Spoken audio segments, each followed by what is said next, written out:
আজকে আমরা শুনব হযরত ওমরের জীবনী। কার জীবনী? হযরত ওমরের জীবনী। হযরত ওমর রাদিয়াল্লাহু তাআলা আনহু কিভাবে ইসলাম গ্রহণ করেছেন, হযরত ওমর রাদিয়াল্লাহু তাআলা আনহু কিভাবে রাসূলের দরবারে গিয়েছেন, সেই সম্পর্কে আমরা আজকে বিস্তারিত শুনব। আল্লাহ নবী সাল্লাল্লাহু আলাইহি ওয়াসাল্লাম একদিন তাহাজ্জুদ নামাজের পরে আল্লাহ রসুল সাল্লাল্লাহু আলাইহি ওয়াসাল্লাম দোয়া করলেন, আল্লাহুম্মা আইজ্জাতাল ইসলাম বিহাবলি রাজুলাইনি ইলাইক। হে আল্লাহ, মক্কার দুইজন থেকে যে কোনো একজনকে তুমি ইসলামের জন্য কবুল করে নাও। সুবহানাল্লাহ। আল্লাহ উমর ইবনুল খত্তাবের বেটা হযরত উমরকে তুমি ইসলামের জন্য কবুল করে নাও, না হয় আবু জাহেল ইবনে হিশামের বেটা আবু জাহেলকে তুমি ইসলামের জন্য কবুল করে নাও। আল্লাহ রব্বুল আলামিন হযরত উমরকে ইসলামের জন্য কবুল করে নিলেন। সুবহানাল্লাহ। আল্লাহর নবী হযরত উমর আল্লাহ নবী তাহাজ্জুদ নামাজের পরে হাত তুলে আল্লাহর দরবারে দোয়া করলেন, আল্লাহ,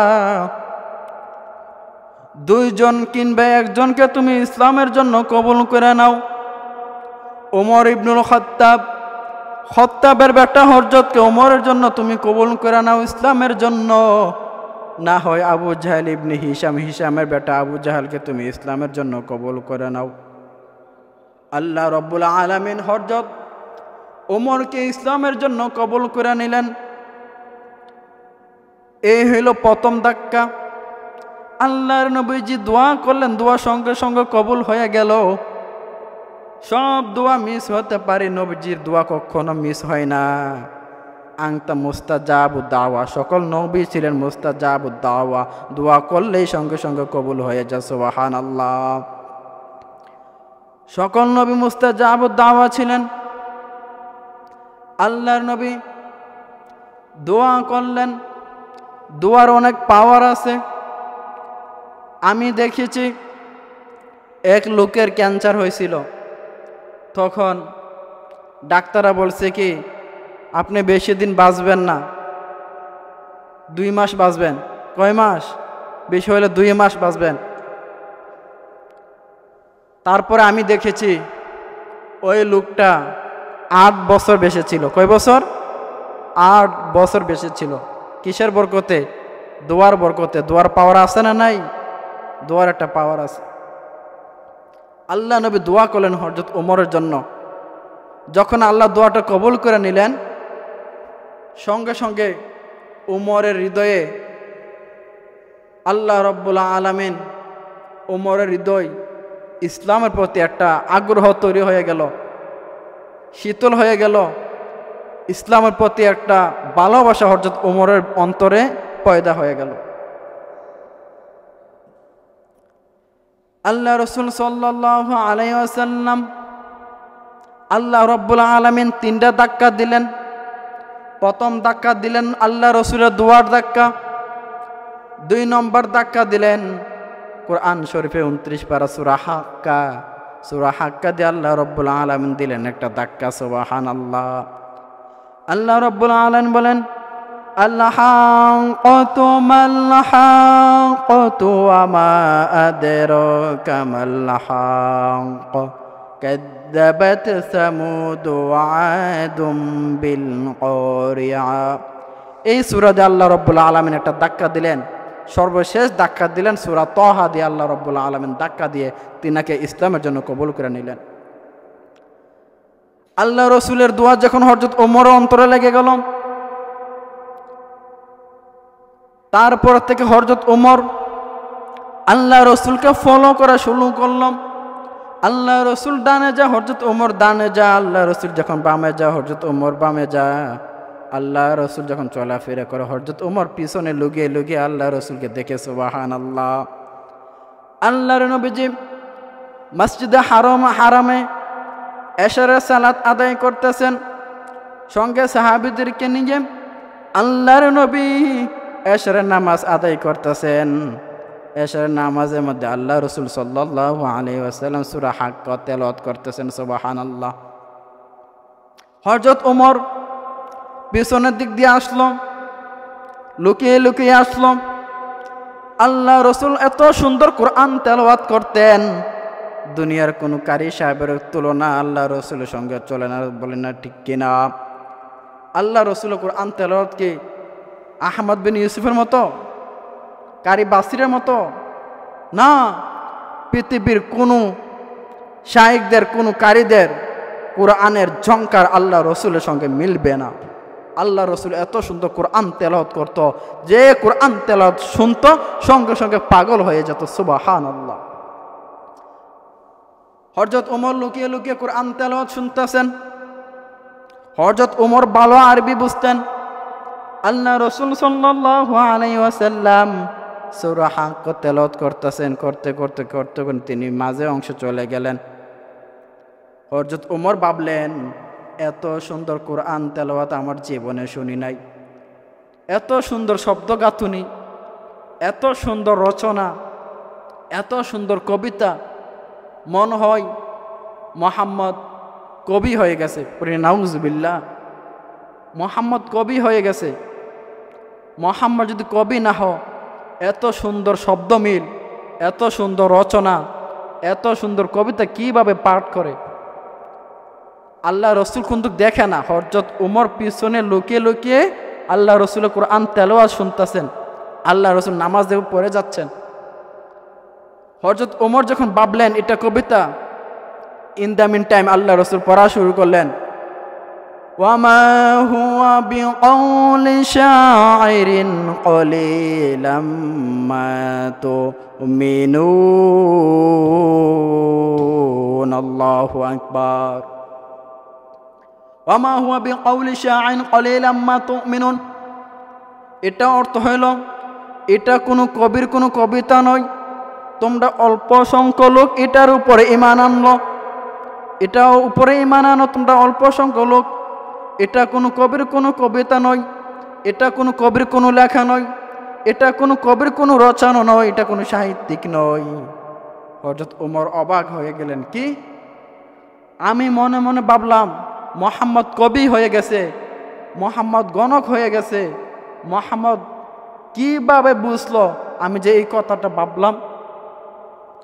এখন হযরত ওমর বলা শুরু করলেন, মনে হয় মুহাম্মদ মানুষের মনের খবর জানে। আল্লাহ রাসূল কিন্তু হযরত ওমরকে দেখে না। হযরত ওমরের ভিতরে এটা ফিলিংস কাজ করছে, মনে মনে এটা ভাবছে মুহাম্মদ মনে হয় কবি হয়ে গেছে। আল্লাহ রাসূল আয়াতের মাধ্যমে জানাই দিলেন এটা কোনো কবির কোনো কবিতা নয়। সুবহানাল্লাহ। এখন হযরত ওমর বলতেছে, যদি কবিতা না হতো তাহলে মুহাম্মদ মনে হয় গণক হয়ে গেছে। পড়ি নাউজুবিল্লাহ। মুহাম্মদ যদি গণক না হয়, মানুষের মনে কি চলে না চলে মুহাম্মদ কিভাবে জানে? আমি যে এখানে পিছনে লুকিয়ে লুকিয়ে মুহাম্মদ কোরআন তেলাওয়াত শুনতাছি, মুহাম্মদ কিভাবে জানে? মনে হয় মুহাম্মদ গণক হয়ে গেছে। হযরত ওমর যখন এই কথাটা ভাবলেন মুহাম্মদ গণক হয়ে গেছে, ইন দ্য মিন টাইম আল্লাহ রসুল সাল্লাল্লাহু আলাইহি ওয়াসাল্লাম পড়া শুরু করলেন, ওয়ালা বিকাউলি কাহিনিন কলিলাম মা তাযাক্কারুন। আল্লাহু আকবার। এটা এই আয়াতের অর্থ হয়েছে ওয়ালা বিকাউলি কাহিন কলিলাম মা তাযাক্কারুন। এটা কোনো গণকের কোনো গণনা নয়, এটা কোনো গণকের কোনো লেখা নয়, তোমরা অল্প সংখ্যক লোক এটার উপরে উপদেশ গ্রহণ করো। সুবহানাল্লাহ। হযরত ওমর এবার পাগল হয়ে গেলেন, আশ্চর্য হয়ে গেলেন, তিনি অবাক হয়ে গেলেন।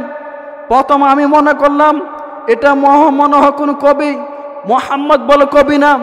আমি প্রথম মনে করলাম মনে মুহাম্মদ গণক হয়ে গেছে, মনে হয় গণক। মুহাম্মদ বলতেছে এটা গণকের কোনো গণনা নয়, কবির কোনো কবিতা নয়, তাহলে এটা কি? হযরত ওমর অবাক হয়ে গেলেন, আশ্চর্য হয়ে গেলেন। ইন দ্য মিন টাইম আল্লাহ রসুল সাল্লাল্লাহু আলাইহি ওয়াসাল্লাম পড়া শুরু করলেন, তানজিলুম মির রাব্বিল আলামিন। আল্লাহু আকবার।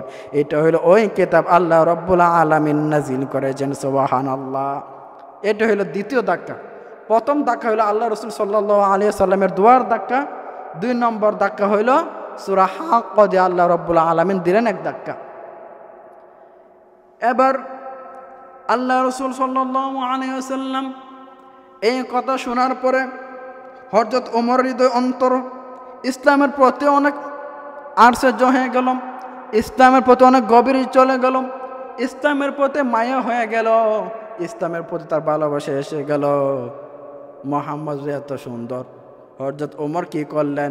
মক্কার মধ্যে ঘোষণা করে দেওয়া হইল, মক্কার মধ্যে ঘোষণা করে দেওয়া হইল যে মুহাম্মদের কেল্লা এনে দিতে পারবে তাকে এত স্বর্ণ দেওয়া হবে, এত রূপা দেওয়া হবে, তাকে অনেক টাকা দেওয়া হবে। মক্কার মধ্যে ঘোষণা হয়ে গেল। হযরত ওমর কি করলেন? এই ঘোষণা শুনে আল্লাহ রসুলকে হত্যা করার জন্য তিনি রওনা হয়ে গেলেন। নাউযুবিল্লাহ। মক্কার মধ্যে ঘোষণা হয়ে গেল যে মুহাম্মদের কেল্লা এনে দিতে পারবে তাকে আমি এত মুদ্রা স্বর্ণ দিব, এত রূপা দিব, এত টাকা পয়সা দিব। এই কথা শুনে হযরত ওমর কি করলেন? রওনা হয়ে গেলেন তরবারি নিয়ে। হযরত ওমর রওনা হয়ে গেলেন আল্লাহ রসুলকে হত্যা করার জন্য, আল্লাহ রসুল কেল্লা আনার জন্য। পথের মধ্যে এক লোকের সঙ্গে দেখা হয়ে গেল, হামজার সাথে দেখা হয়ে গেল। হাদিসের মধ্যে পড়েছে হামজাতুল আরব, তার নাম ছিল হামজা। হামজার সঙ্গে দেখা হয়ে গেল হযরত ওমরের। হযরত ওমর হামজা হযরত ওমরকে বলতেছে, হে ওমর ভাই তুমি কোথায় যাচ্ছ বলো? মক্কার মধ্যে ঘোষণা হয়ে গেল, ও যে মক্কার মধ্যে ঘোষণা হয়ে গেল যে মুহাম্মদের কেল্লা এনে দিতে পারবে, যে মুহাম্মদের কেল্লা আমার কাছে এনে দিতে পারবে তাকে স্বর্ণ মুদ্রা দেওয়া হবে, তাকে এত টাকা দেওয়া হবে।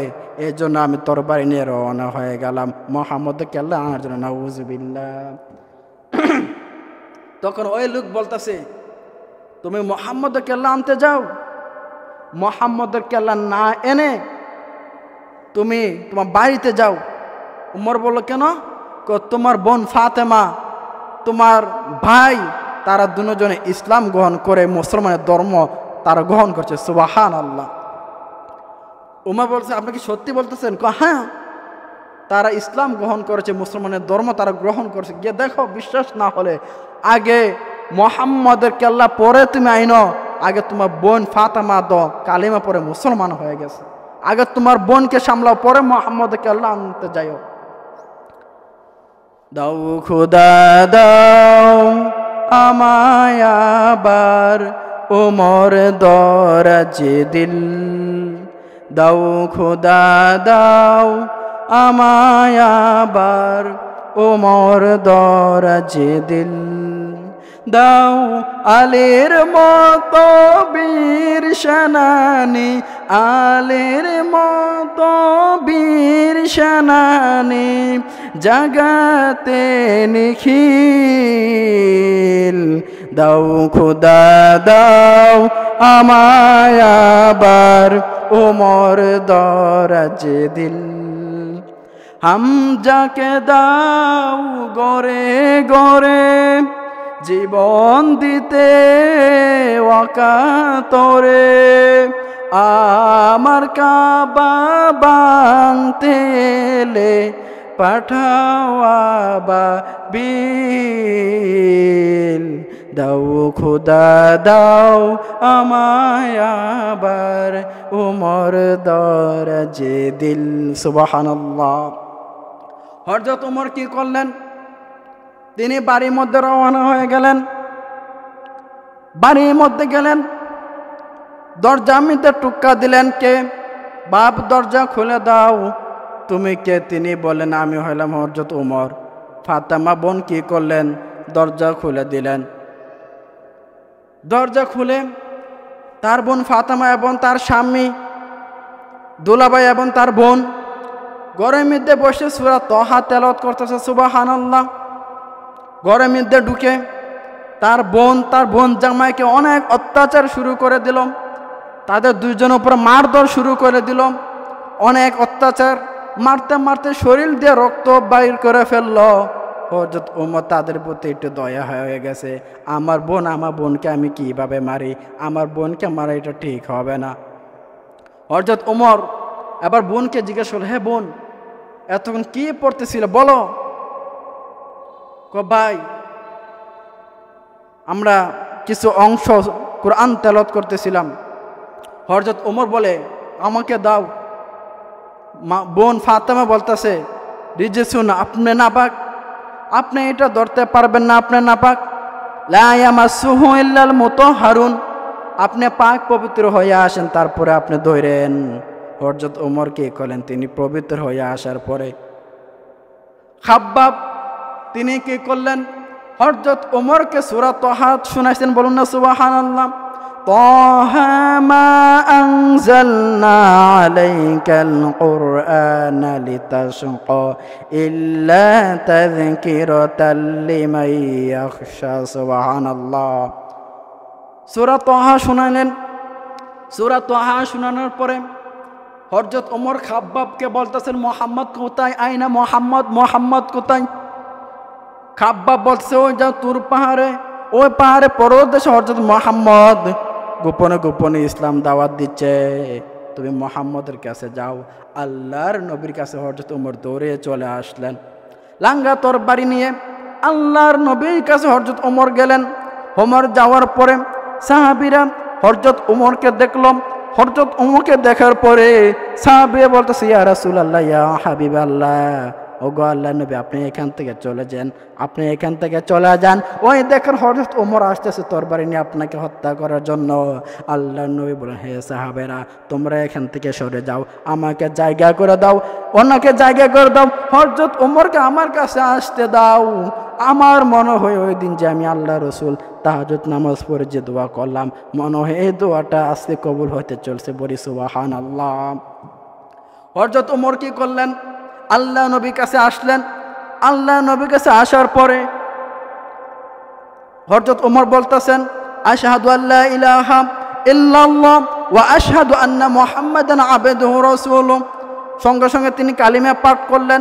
আল্লাহ রসুলকে জিজ্ঞাসা করলেন, আমাদের রব কি সত্য না? আল্লাহ রসুল বলেন, হ্যাঁ আমাদের রব সত্য। আপনি নবী কি সত্য নবী? হ্যাঁ আমি নবী সত্য নবী। আর কেন লুকে লুকে ইসলামের দাওয়াত দিচ্ছেন? চলেন। সুবহানাল্লাহ। হযরত ওমর বলতেছে, আর কেন লুকিয়ে লুকিয়ে ইসলামের দাওয়াত দিচ্ছেন? এবার চলেন আমরা প্রকাশ্যে ইসলামের দাওয়াত দেব। আল্লাহ রসুল বলছেন, ওমর, এটা মাক্কি জীবন, এখানে প্রকাশ্যভাবে ইসলামের দাওয়াত দেওয়া যাবে না।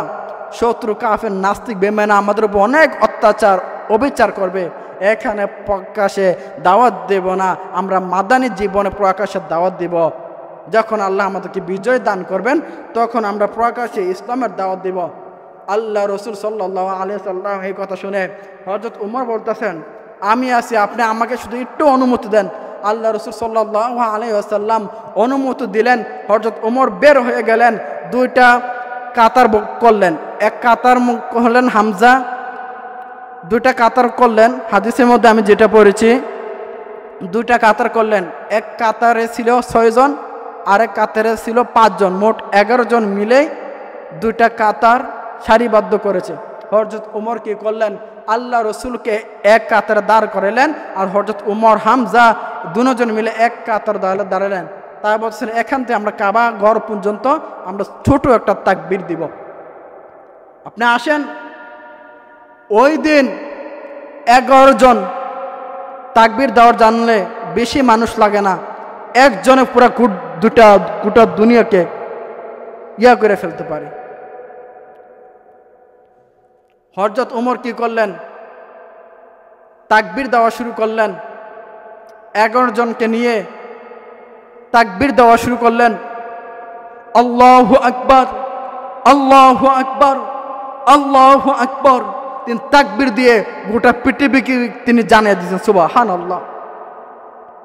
ওই দিন ওই তাকবীর শুরু হয়েছে, আজ পর্যন্ত তাকবীর বন্ধ হয় নাই। কিয়ামত পর্যন্ত কেউ তাকবীর বন্ধ করতে পারবে না।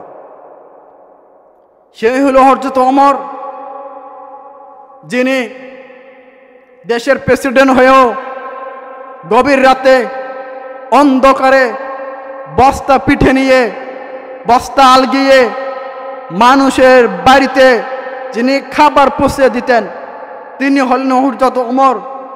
তিনি একজন বাদশাহ হয়ে মানুষের খোঁজ খবর রাখেন। আর আমরা দেশে তো সারছে, নিজে খাইতে পারে আরেকজন কি খোঁজ খবর রাখবো, ঠিক কিনা? যদি ওমরের মতন যদি দেশ চালাইতো, আজকে মানুষ কখনো কষ্ট হয়ে জীবন যাপন করতো না। আল্লাহ রাব্বুল আলামিন বুঝে আমল করবার তৌফিক দান করুক। ওয়া আখির দাওয়ানা আলহামদুলিল্লাহি রাব্বিল আলামিন। আসসালামু আলাইকুম ওয়া রাহমাতুল্লাহি ওয়া বারাকাতুহু।